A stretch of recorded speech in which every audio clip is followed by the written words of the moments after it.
Grace and peace to you, sisters and brothers. This is Amy Wilson Feltz. I am the pastor at St. Paul's United Methodist Church in El Paso, Texas. Thank you once again for joining me for coffee on this Wednesday morning. I look forward to this time every week. It's a good time of centering in the midst of a busy week for me, so I hope that you are enjoying it as well. I have been thinking quite a bit about the way we deal with anxiety in our lives. I am not typically an anxious person at this stage in my life, in my 40s, but I have gone through times of anxiety, especially connected with perfectionism. That may not be a surprise to you that I have dealt with perfectionism pretty much my entire life, and sometimes it has produced quite a bit of anxiety. And one of those times was when I was a freshman in college. I was putting a lot of stress on myself to perform well academically, to the point that I was carrying around a bottle of antacid tablets to help me keep my stomach calm pretty much 24/7. And at that time, my dad encouraged me to take a notebook, a little notebook, and write down scripture verses that really encouraged me. One of those verses was from Isaiah 41, and so I want to read a passage from Isaiah 41 to you this morning. It begins in verse 8. But you, Israel, my servant, Jacob, whom I have chosen, the offspring of Abraham, my friend, you whom I took from the ends of the earth and called from its farthest corners, saying to you, you are my servant. I have chosen you and not cast you off. Do not fear. I am with you.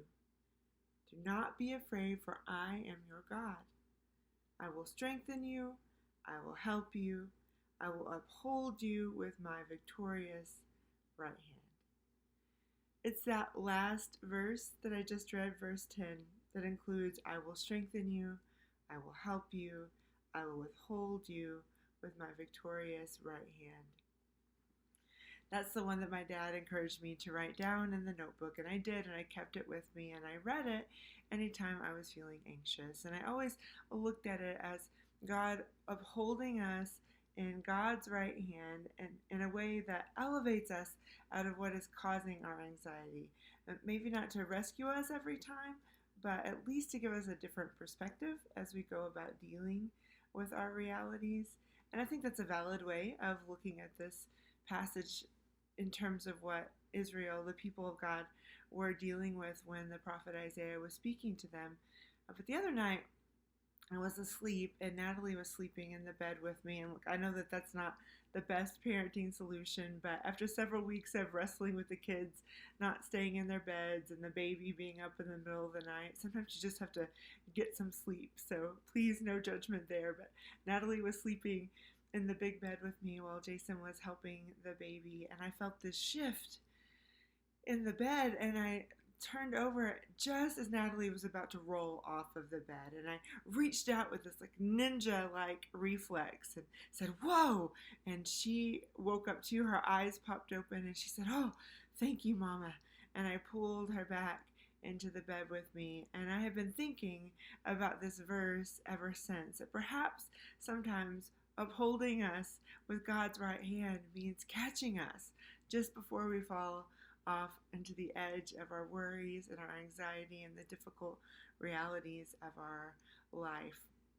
Perhaps upholding us with God's right hand means allowing ourselves to be caught by God's grace.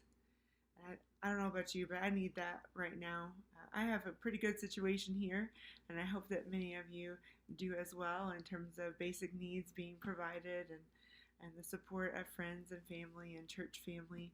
But these days can be hard as well, with all of the pressures of daily life, of parenting, of shepherding a church, of processing what's going on in the world, and the suffering and the sickness and the realities that we face in a pandemic. And it's okay for us to acknowledge that, and for us to allow ourselves to be caught by God's grace and be reminded that we are told not to fear. We're actually told 365 times in the Bible. Do not fear. God is with us. So I hope that that's an encouraging word for you this morning, and know that I am praying for you in whatever you are facing. And if you need me, you can certainly reach out to me on Facebook, or if you have my cell phone number, give me a call, a text, call the church. Know that I'm with you, and I'm certainly here to support you and to remind you of God's grace that can sustain us in this time. Thank you for your time this morning, sisters and brothers, and I look forward to seeing you next week. Grace and peace.